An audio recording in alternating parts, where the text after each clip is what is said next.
What's up, people? Y'all know how I do. Get y'all some time to get up in here, if anybody at all.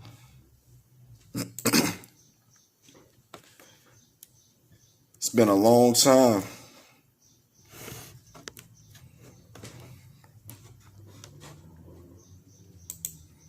It's been a long time. Well, you know what? I'm done waiting on motherfuckers. Y'all can just catch it on the rewatch. So look, right? Some of y'all know I was working at a dealership. I ain't even gonna say their name. I ain't even gonna do them that justice. But some of y'all that was paying attention, y'all know where I was working at. And that was after a very, very down part in my life. Like, whether some of y'all knew it or know it or whatever the case may be. Like, the past 3 years been rough on me. But anyway, so I get the gig by mistake. I was actually looking for a way to replace my Chrysler that I got into the accident with, and they kept popping up on my shit. So I was like, you know what? Maybe this is a sign from God. Let me go see if I can get a job there. You know what I mean? I'm on the computer all day anyway, right? So I go there, get the gig, and basically, like, selling cars, man, my soul wasn't built for it. At least not the way dealerships do it. Like, I'm too honest. You know what I mean? Like, first of all, they wanted us to lie to people to get them to come in to the dealership for a car that wasn't even there, for a price that don't exist, and then put them in what we wanted to put them in. You know what I mean? And their whole thing was, if they come in here, they don't got good credit, so they just gonna be happy to leave with a car. And I was like, without getting into full detail to get to the point, they had created a whole nother position for me, right? But nobody taught me how to do the position. They just told me what the position was for. So I hopped on YouTube and researched the position and see how they do it other places. And I came up with my own little structure, my own little system, and start running people in. Because doing this, I ain't have to lie. You get what I'm saying? But outside of the shady business practices,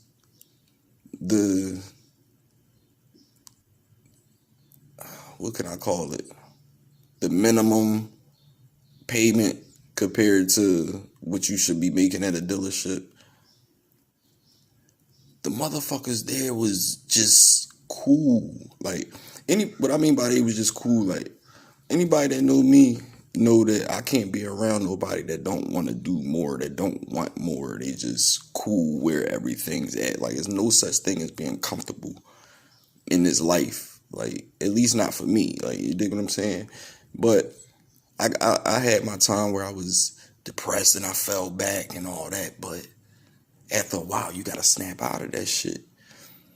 But not to make it personal, to get back to the mainline thing, I would say, yo, let's make our own commercials. Let's do this. Let's do that. And niggas like, what? Nigga, you doing too much. I'm like, I'm doing too much. Ain't we trying to sell cars? So anyway, one day I just had an epiphany. I was sitting in my office in front of my computer, on my phone, chatting with y'all. And I had realized, like, bro, all this shit you doing for this dealership, you could just be doing for you. If y'all don't know, you're not gonna never get rich or whatever your goal, wealthy, whatever, working for somebody else. You could get comfortable. You could definitely get comfortable working for somebody else or having a career or something like that. But despite how people may look at it, that shit is not for me. You know what I'm saying? Like, I gotta follow what's up here because I'm not supposed to be here. You know what I mean? And some of y'all not supposed to be here. Some of y'all not supposed to be in the neighborhood that you're in, around the people that you're around, at the gig that you're at. You know what I'm saying? But the only way for that shit to start changing, self-accountability. once you start holding yourself accountable for certain shit, you stop allowing yourself to do certain shit. You stop allowing yourself to be used certain ways. You know what I mean? Manipulated, all that shit. Like, you start gaining foresight. You know what I mean? But it takes self-accountability to even get there. You know what I mean? Like, and self-accountability is not going up to other people and admitting your wrongs. Like, I mean, if you want to do that, by all means do that. But it's really admitting it to yourself. Like, stop lying to yourself. You know what I mean? At the end of the day, when I really took my feelings out of everything, I was in my own way. Because the people I was relying on, I could never rely on. And I knew that. So why would I set myself up for that? You dig what I'm saying? And that's the same thing for a lot of y'all. Like, you get mad and upset at people for being exactly who the fuck they is. That nigga always was late. That person always stood you up. That person always bought you the cheap beverage from the store. Like, you dig what I'm saying? Like, we just got to accept people for who they are and just leave it at that. Like, but where I fucked up was I was expecting everybody to have the same passion. I was expecting everybody to have the same type of ambition, not necessarily wanting the same things, but the same drive to want, you know what I mean? The same drive to go get, you know what I mean? And I caught myself dimming my light to allow people to be comfortable in mediocrity, and mediocrity ain't it. You know what I'm saying? Mediocrity ain't, it's not going to work for nobody. You know what I mean? If you don't want better than what you have right now, your life will become a hell, bro. Sis, bro, unc, auntie, whatever. If you don't want better than what you have right now, your life will become hell. Because, like, internally and spiritually, we get bored, bro. Like, we can't do the same thing for a very long time. It's a soul thing. It's a spirit thing. Now, if you on a routine and you just wired to do that, salute to you. Most of us, when we, like, especially when you start hitting 30 and above, you start listening to your spirit, and your spirit want more. Like, and it's not your fault if you procrastinate, if you lazy, if you not ambitious, if you just comfortable in life. Like, it's not really your fault. Like, everything is programmed for it to be that way, but we not supposed to be that way.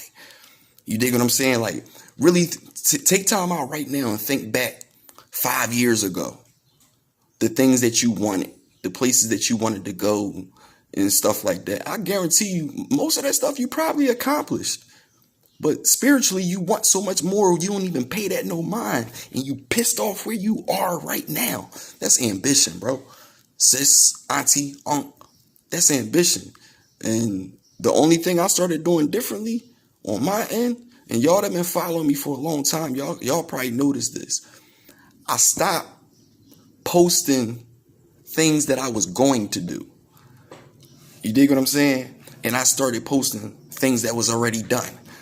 You know what I mean? Because spiritually, bro, sis, auntie, unc, spiritually, we put out here like, yo, I'm about to do this, or I want to do this, I want to do that. And there's so many people whose souls is against that.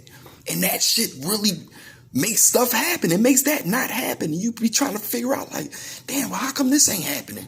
Well, how come this ain't going that way? Bro, you have no idea how many people are unknowingly not wanting you to get to that place. It's not their fault, though, so don't take it personally, but just understand how this shit work. You know what I'm saying? Somebody just be looking at you like, well, I want to do that too. And just them having that envious thought, just that little envious thought, will create enough resistance for you to make them an excuse to not do it. And everybody's guilty. I'm speaking from experience, but everybody's guilty, man. That's just how this go. Hold on, what you say? Oh yeah, I'm gonna save it, bro. I'm gonna definitely save it. But yeah, everybody's guilty, man. Like, so what has been working for me is think it, put it down on something, do it.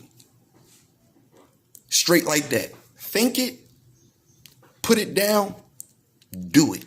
Magic is real. I know when I say the M word, a lot of y'all get the no. Magic is real. Magic is to change and redirect energy. I tell y'all this all the time. It's not this shit. This is not magic. That's an illusion. You dig what I'm saying? Magic is speaking, watching the words that you say out your mouth. Think about it. Look at this as pure as a child. You can say something to a child and it completely change their energy and change their direction and what they was doing. That's magic. A lot of y'all are witches and warlocks and don't even dig it because you understand it from the programming when you got to do your own research and find out what this shit really is. The reason why all this killing and stuff is going on is because as a people, we're under a spell from music and television, the vision teller. You dig what I'm saying? We're under a spell. That shit is programming us to go against what we're supposed to be doing. You dig what I'm saying? That's why a lot of times you do some shit like, why did I do that? Cause, bro, your spirit is telling you that it's wrong, but your programming is like, all right, I'm going to go ahead and do this because it's cool or it's the thing to do, or like, no. My spirit, my God is testing me right now. And I'm going to tell y'all how. All of a sudden, within the past few years, Pride Month is in my birthday. I go on my computer today, all my icons is rainbow and shit like that. It don't bother me in the sense of me feeling threatened. It bothers me in the sense of y'all really putting this shit up everywhere. So even if you don't subscribe to it, your subconscious is going to pick up on it, which desensitizes you. You dig what I'm saying? Which have you explaining to 3 and 4 year olds why that man is dressed up like a woman. Like, this whole thing is a whole big process. And we come up with excuses for people's feelings. God don't give a fuck about nobody's feelings, man. It is what it is. It's this way, it's that way. God don't care about your feelings. You know what I'm saying? So with that being said, I took Kung Fu when I was in the 3rd grade. And I reverted back to Kung Fu way of thinking when I was trying to figure this thing out called life. What they taught us in Kung Fu was this is self-protection. This is not to be a bully, nothing like that. But it also told you how to be have self-control. They also taught us what the yin and the yang meant, which that's who you are. You are yin and yang. You are good, you are evil, but you have to control your good and your evil. No one has good without evil. Evil always has to be present for there to be balance. You dig what I'm saying? Evil always has to be present for it to be balanced. But your good can't run and go in hiding. You dig what I'm saying? You can't choose to listen to the lesser voice. You got to choose to listen to the higher voice. You know what I mean? Sometimes you got to cut family off to get to that place. Sometimes you got to cut friends off to get to that place. Some relationships will be severed forever in order for you to get there. But it's a beautiful place. It's a beautiful place. I'm speaking from experience. I'm giving y'all breadcrumbs on my journey. Everybody on their own journey. What worked for me not going to work for you. But you might be able to steal some things from my way of thinking, from my way of doing stuff, and put it into your master plan. You know what I mean? At the end of the day, I want everybody that's any type of way connected to me to win. And some of y'all connected to me and don't even dig it. If you lay eyes on me and you feel anything different than what you was feeling, you connected to me. If I say anything that penetrates you internally, give you chills down your back, you connected to me. And understand that this don't make me no different than you. I'm just channeling. This is something that you was destined to hear. And it just was time. I don't know what the next thing that's about to come out my mouth, but I know it's solid. I know it's true. You dig what I'm saying? I got a little long-winded. I just wanted to tell y'all why I had left the dealership and started putting that energy into what I got going on. You know what I'm saying? I stopped getting mad at my people for not supporting and understanding that under the Christian doctrine, he told Noah, if you build it, they will come. I built it, and the clouds is getting dark. Y'all do the rest.